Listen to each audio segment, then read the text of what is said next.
mga kamarites! Good morning po sa ating lahat. Ayan, ito po ang aming bagong tirahan. Ayan, nagsasahod si Burdagol ng tubig.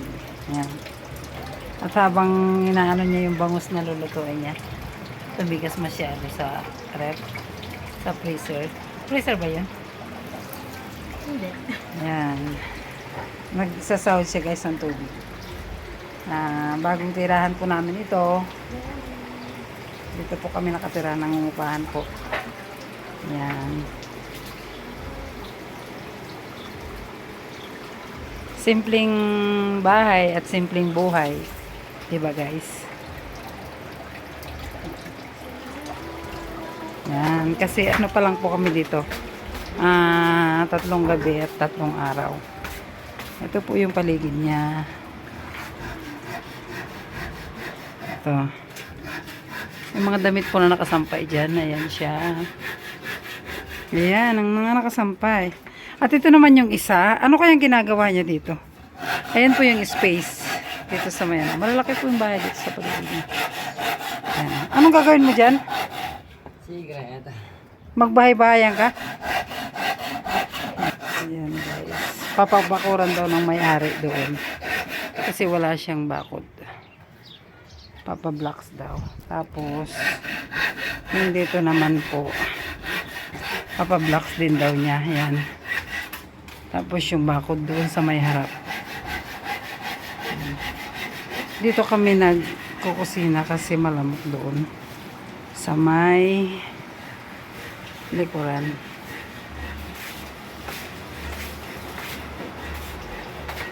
Ayan. Ito muna tayo guys sa ano. Ito siya. Papagawa daw yata ng may-ari ito. Dito yung kusina nila dati. Ayan. Ngayon nilagyan ng ano, ng gamit ng motor ni Jericho. Doon. Yan, pintuan yun papunta din doon sa likod kung saan yung pinakita ko kanina sa inyo. Ayan guys.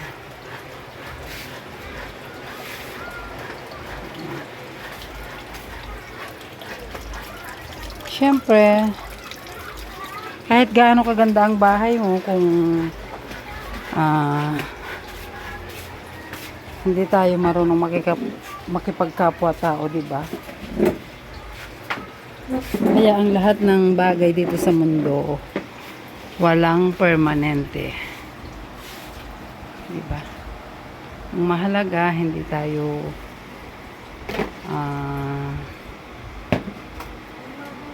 namimerisyo ng ano, ng kapwa natin.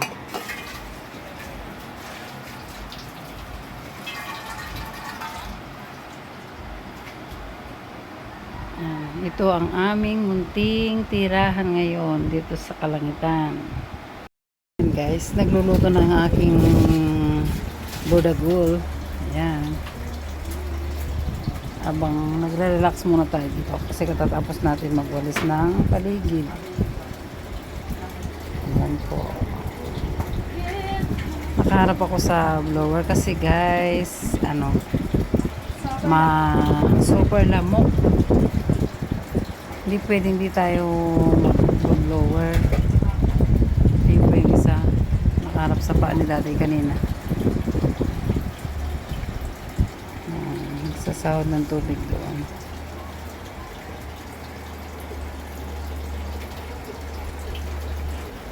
Hindi ko alam kung ilang ano na naman kami dito. Ilang buwan o araw na naman. Kasi doon sa unang inupahan namin, 3 buwan daw kami. Dapat magtitinda kami doon ng ano, ng tinapay. Kaya maganda yung pwesto, kaya lang parang magtitinda rin yata yung may-ari. Kaya 3 buwan lang kami. Ang ginawa namin, 1 buwan pa lang kami, lumipat na naman kami. Habang hindi nag-uulan-ulan. Kasi mahirap maglipat-lipat pag umuulan siya guys. Kaya dito, hindi ko alam kung ilang buwan na naman kami dito. Baka gagamitin din. Maghahanap na naman ang inyong kamarites ng matitirahan. Habang yung bahay namin doon ay comatose. Tay! Ang mahalaga hindi yung mga tao yung nakukoma, di ba guys?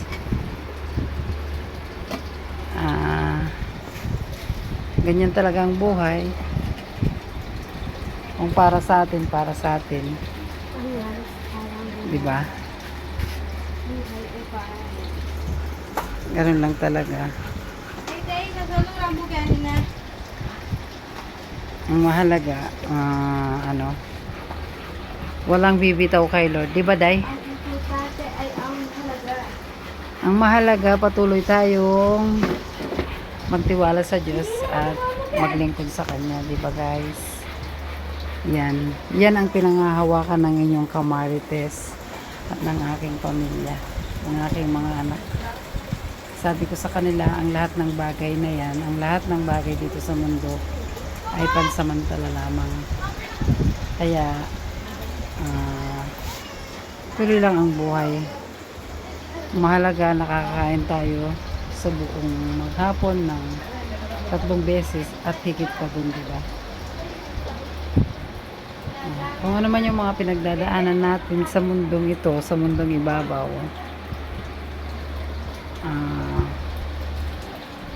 inilalapit natin yan sa Panginoon. Diba? Kaya kami,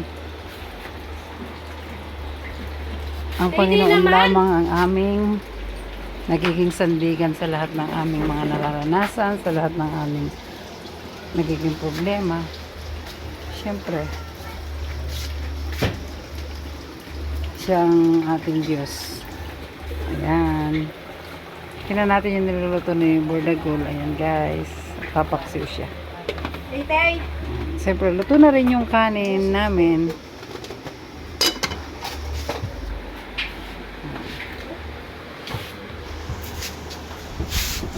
Inis na inis si Bordagol sa kanyang pinsan na nandoon. Paano kasi nagsasahod siya ng tubig guys? Nandun sa likod. Ayan. Ito pong na yan, yung dingding na yan na nakikita nyo. Ayan. Yung unang tumira yata ay naggawa dito guys. Ayan. Pero papagawa yata ng may-ari. Pag kasi may mga din sila. Ibang pinapagawa pa. Tinatapos muna siguro. Yung bakod niya siguro gagawin yan paikot. Hanggang dyan sa may dingding yan doon.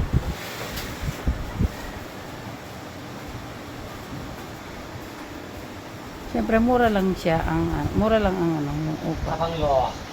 At least meron tayong matitirhan, di ba? At magkakaroon ng ng komportableng higaan ng ating mga anak. Bye-bye mga kamarites.